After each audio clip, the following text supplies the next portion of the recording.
All right. Good evening, everyone. This is Ifeoma Odunlami, immigration attorney from the Odunlami Law Firm. How's everyone doing today? All right. So I hope you guys had a great July 4th. I know it wasn't great for a lot of people because of the weather. You know, we have our people from family and friends in Houston, family and friends in the Caribbean, Jamaica, who have gone through, a horrible time with Hurricane Beryl. I hope you guys are doing okay. Please stay safe. All right. So, just want to say, wait for some people to come in, and then we can get started. I have a quick one today. So hello, Kenji Charles. How are you? Hey, Kwaku, you're watching from Kentucky. Nice, nice. Thank you guys for joining. And so I have a topic, as I always do. I want to talk about something, and then I will take a couple of questions. But please say hello when you join in, and let me know where you're joining in from. I love to know where people are joining from. Let's see where. Okay, Style by Heart is from Chicago. Gil Samuel said, "Hope all is well." All is well. Thank you. Thank you very much. Hi, James. How are you? Thank you for joining me. So, yeah, guys, I'm so excited to talk about this topic today. It's a topic that is near and dear to my heart. And I want you guys to feel free to share this information. And also, do not forget to subscribe to my channels on social media, Facebook, Instagram, YouTube, LinkedIn, and TikTok. And please go to my website and sign on to my newsletter so that you can get the newsletter, which we send every week. And it has a lot of really important information. And so thank you, Kayode. Thank you, Bethakaida Joseph, watching from Iran. It's 2 a.m. Oh, my goodness. Well, thank you, guys. I hope you get value from this topic. So I want to talk about young people and helping them get green cards. This is a topic that is near and dear to my heart because, I have kids and I have seen how hard it is to have to explain to a child that they're not qualified to do something because of something they don't understand, which is immigration. They're like, what does that have to do with me, right? One of my son's this kid from my son's soccer team. I don't know what happened because I got the information actually quite late. Otherwise, I would have gotten involved. But apparently, he was playing. He was part of the team for a little while, and then he wasn't. And then I was told that he had been deported, or his parents had been deported. He wasn't there anymore, and I wished I could have been there to. I wish I had known about this earlier because I really believe I could have helped find a way for him to stay in the United States if that was what he wanted to do. So what I want to talk about today are young people who are in the United States with no status. So the first thing I'm going to say is how did they get here? What are the situations in which a young person finds themselves in the United States without a status? So one scenario could be they come in with a parent. The parent either comes through the border with their child, or they come with a B1, B2, which is a tourist visa. Then they overstay and the child is here and, just continues to live here. They go through elementary school, high school, and then at some point when it's time for them to apply for a driver's license, in some states they're not allowed to because they're undocumented, right? It's time to go to college. It's hard for them to get into college because they can't get loans. They can't, they're not able to, qualify for the things that their friends can qualify for. And the thing is, a lot of kids don't even know there's a problem until they get to that teenage age, because when you're here, it doesn't matter whether you're undocumented. You can go to elementary school, you can go to public school, nobody cares, right?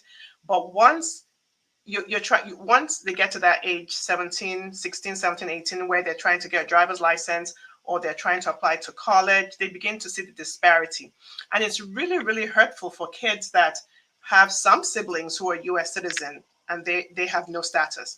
And I'm telling you how this is so bad because it creates such it can cause depression in these children. You see your siblings, able to go to school, able to get a great job, and that child has to hide under the shadows. They really can't do much. Can you even think how that would go? So a lot of times when parents, I do a consultation and I see parents who came on a B1, B2 with their children, and they're looking for a way to stay. I have to tell them, you need to think about your child, because you're making a decision for this child that may have lasting consequences for them, because they come in here, they're not going to be able to get status. So that's why I want to talk about special immigrant juvenile status. This is a special visa for young people that allows them to stay in the United States, allows them to get green cards. It prevents them from being deported. So this is something that if you know anyone, any young person who may qualify, please help them, because young people are not aware of the magnitude of this immigration issue until it's too late, right? So if you're a parent or you're an aunt or you're a friend, please do them a favor that they will always love you for and thank you for. Help them look for ways to get their green card, all right? So another way children can come here is they can come through, they can come on an F1 visa, student visa, and they start school here, and then their parents basically abandon them and don't want to have anything to do with them again. And they're now forced to either go to churches, look for people, to look for help, And a lot of times, a lot of the kids I've helped, they are able to find people who are willing to step up to help them. And so it doesn't matter whether you come through the border, you came with a student visa, you came with a tourist visa. It doesn't matter your mode of entry. You can qualify for special immigrant juvenile status if you meet the requirements. And I'm going to talk about those shortly. But I want to also mention why it's important to have a proper consultation. A lot of people come to me. Actually, they come sometimes because they have their own issues, and then I ask questions about their children, and I find that their child or their children can qualify for special immigrant juvenile status. And that's such a relief for parents, because parents, they'll figure themselves out, but a young child should not have to bear the burden of trying to be visible in society because of their immigration status. So I had a case where a friend of mine, she's a lawyer as well. This was many, many years ago. She asked me, my niece is on an F1 and I want to file for her. I'm a US citizen, can I file for my niece? And I said to her, well, let's talk about it, because I'm more interested in why you want to file for your niece. Where are her parents? And so my colleague said, well, her father was never in her life. She never knew her father.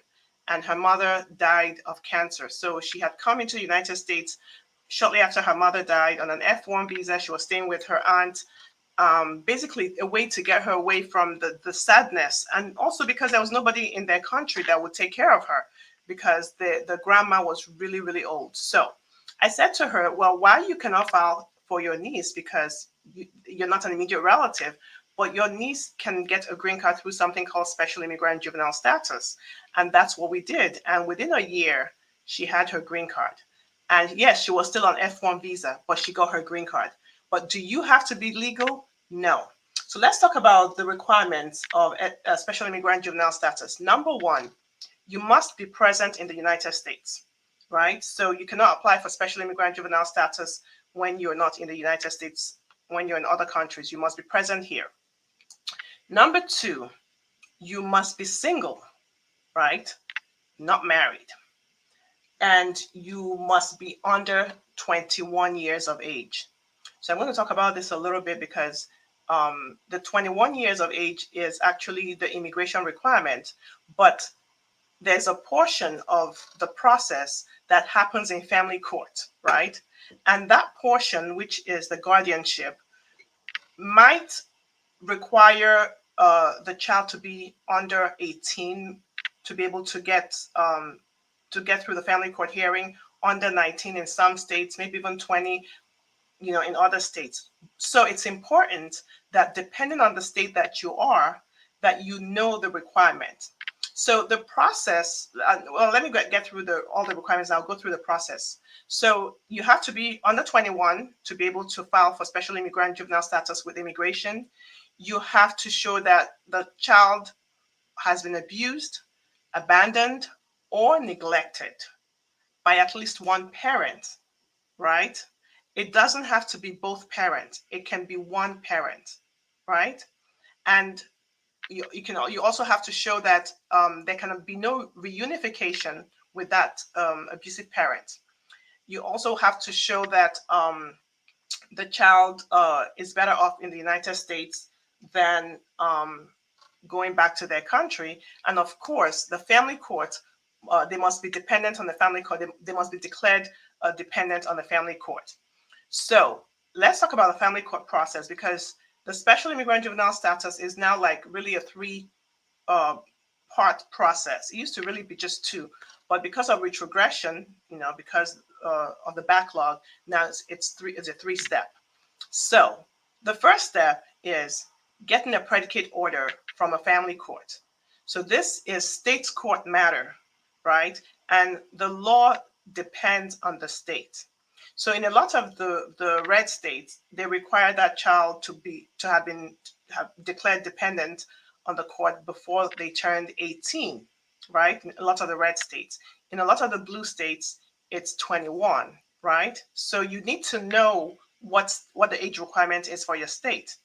So now, when you come to family court, actually there are different ways to get this order, but the one we do, because we're a private law firm, is typically in family court trying to get a predicate order showing that that minor is has been adjudicated dependent on the court on account of the abuse, abandonment, or neglect that they suffered. But there are also people who are able to get special immigrant juvenile status if there's been a neglect hearing, maybe like there was a hearing by division DIFUS, which DCPP in state of New Jersey, or they're in a foster home. There are many different ways to do it, but I'm only going to talk about the way that we do it in most of our cases, because in those scenarios, the government actually has attorneys that assist them.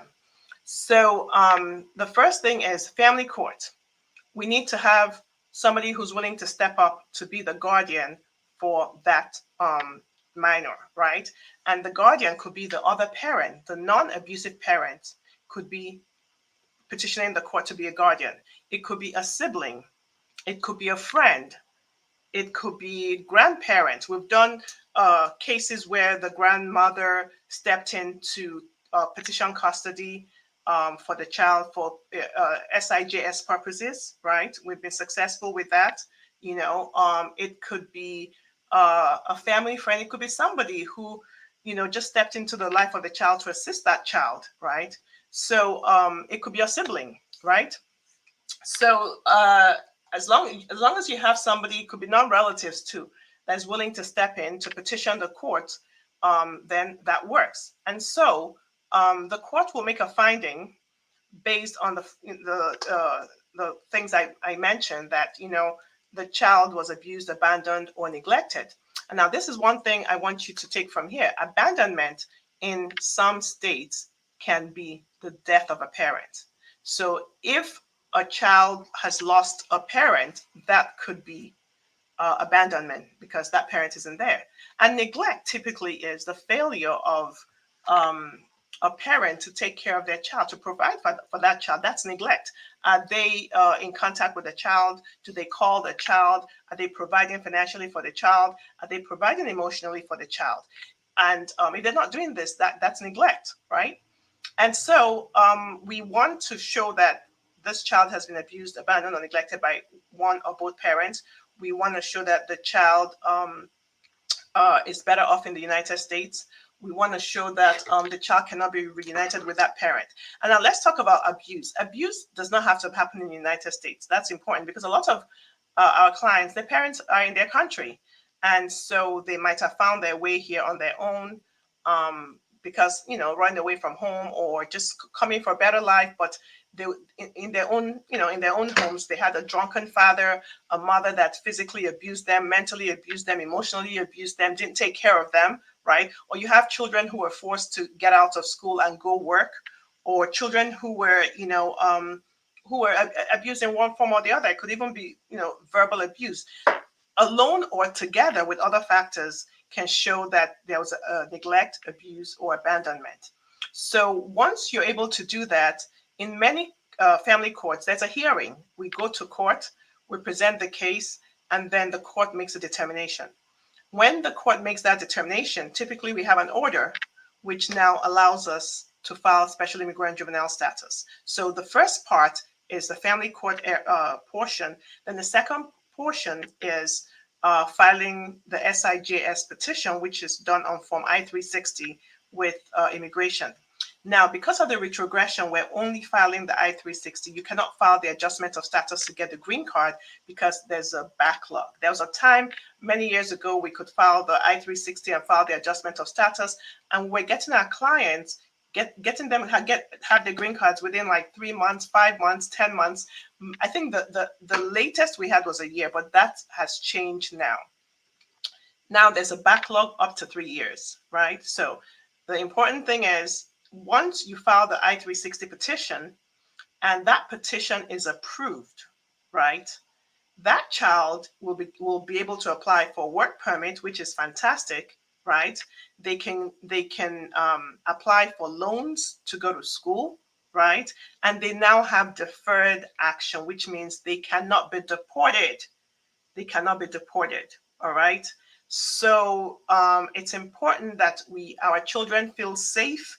It's important that they're able to, you know, be the best they can without fear of deportation. So that's why SIJS is amazing for young people. They don't need a father or mother to file for them. This is a petition that can be done for them, right? And so once that petition is filed, they get the work permit and they get the SIJS approved. All they now have to do is just wait for their turn. When it's their turn, when their priority date is reached, they now can file for their green card. That's how that works, okay? So, if you know somebody, right, a young person who is undocumented and who meets this criteria, like I said, the abuse typically doesn't happen in the United States.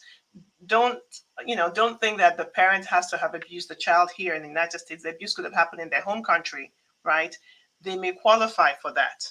So, so that's really what I want to talk about. I want young people to have a fair chance in life. I want them to feel empowered to be the best that they can be without having to worry about not being in status or worry about being deported, okay?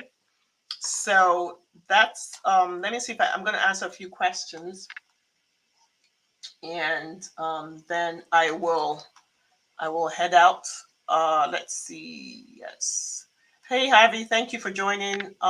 Coda says, can someone get married online? Can someone get married online, like in the distance? So Coda, that's a great question, actually. Those are marriages by proxy, right? You can get married online, but USCIS will only find that marriage valid once there has been consummation, which means you must show that both of you have been in the same space after that marriage, and then the marriage is valid. And the person's a US citizen, they can file for you. That happened a lot during COVID. So the issue is, okay, here you're telling me a little bit more.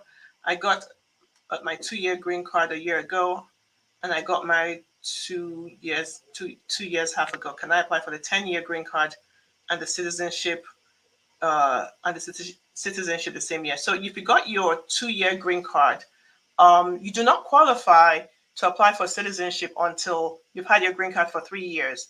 And there's a caveat to that. You must still be in marital union with your spouse to be able to qualify. So if you're no longer married to your spouse, then you have to wait for 5 years before you qualify to apply for citizenship. All right. Alaji, hi. Alaji says the best attorney.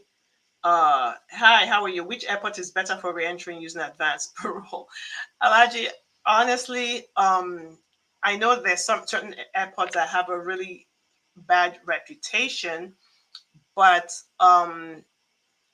any CBP officer can really, you know, their job is to make America secure. So their job is to just basically check people. Yes, some airports, like the airports in there's Atlanta, and I can't remember them off the back of my head, but I know that they get a really bad rap for the way they screen people who come into the United States. But what you need to understand is any CBP officer, if they feel that there is something that needs to be investigated, they will.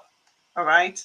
But I did do a video about some of the airports that if you're undocumented or you don't have like a work a petition pending, you probably don't want to go through those. And I don't remember them off the top of my head, but I did a video about that. So check my Instagram, okay? All right. Kaya Deyemi says, you want to have a consultation with me, you should call my office, 973-993-1900. And I want to caution you guys, if you need my assistance, please don't send money to people who have no connection with us. You should call the office. We only have one number for potential clients, 973-993-1900. There are a lot of people running scams on attorneys, pretending to be them. Just today, we had to report like 4 fake accounts. So you want to be careful. And the best way to make sure that you're not being scammed is to call 973-993-1900 or send an email to support@odunlamilaw.com. Just be careful when somebody is asking you for information. Use my accounts that are my accounts, because a lot of times those new fake accounts, they have no followers. You can tell they're fake accounts. So just pay attention, okay? Hi Joe, how are you? Kaide says, I understand how busy you are. I have a message pending on Instagram page. Yes, give us a call, 973-993-1900. Ikem Tanya says, can I apply for marriage-based AOS with parole under Section 212D5A? Received at the border from ICE, but they didn't give me a 994.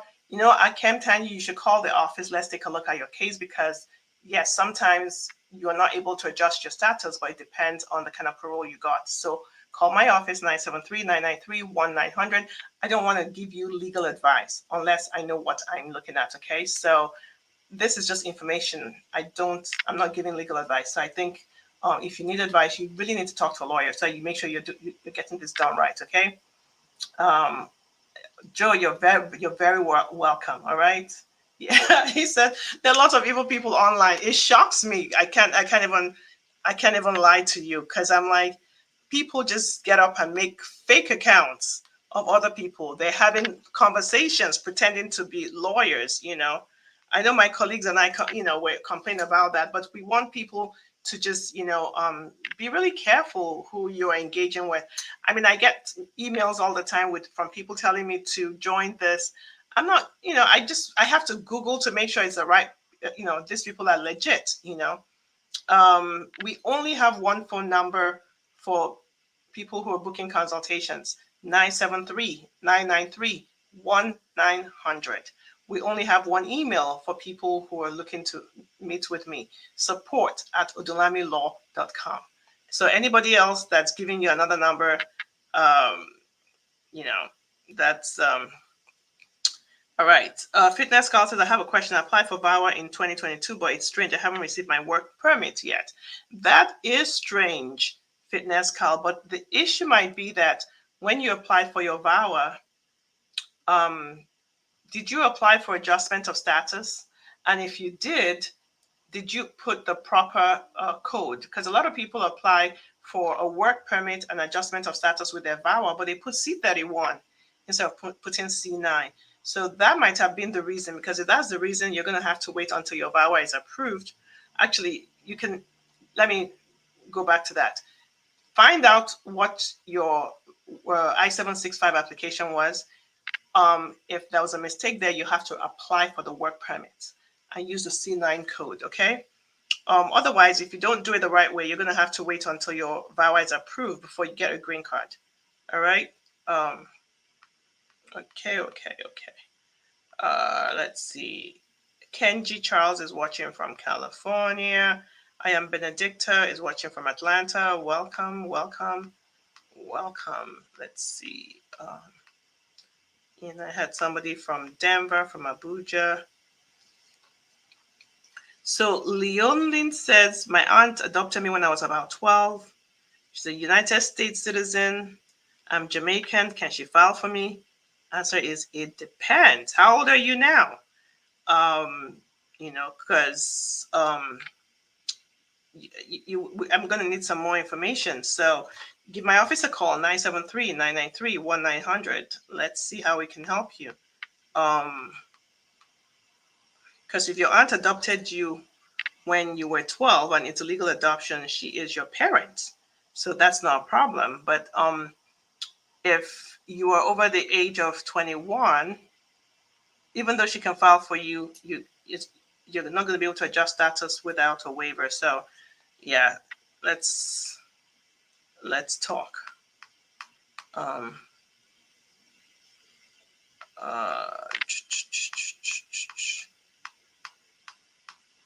So I have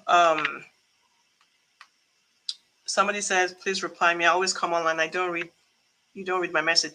Asma, I do not see your message. I just really scroll through and I don't get everything, of course, because Instagram is so tiny and sometimes I miss some messages, but I'm not ignoring you, just that I don't see it.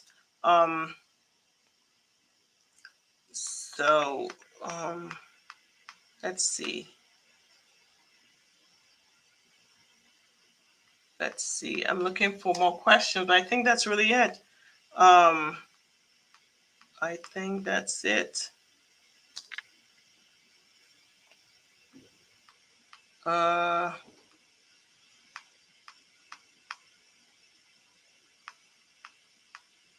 right. So all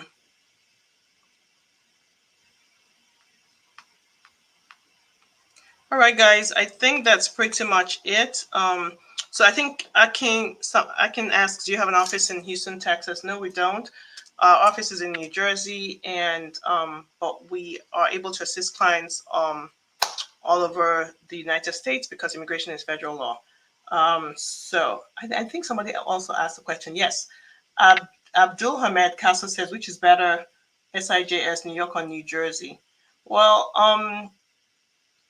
New Jersey has less steps, because New Jersey is typically one hearing. New York has several hearings, and they require a little more. So